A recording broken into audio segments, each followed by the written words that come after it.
So I upgraded my iMac with a solid state drive. And you know what I found? I found it was a bit more daunting than I first expected. I had to unscrew this, I had to unplug that. It literally took me like 3 hours to complete. I was going to record a video tutorial, but I figured, who wants to sit through 3 hours of watching me unplug cables and unscrew screws? So instead I said, what about 3 minutes instead of 3 hours? So that's what I did.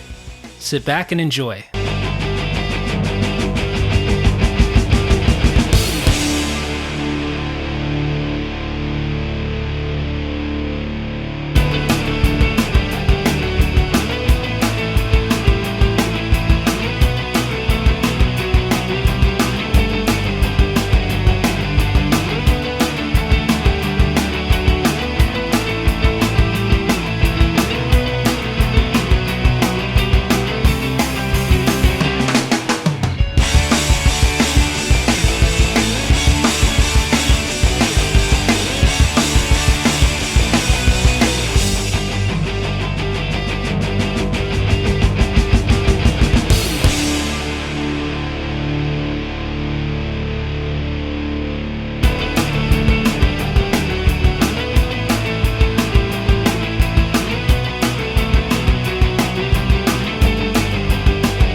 Man, that's fast.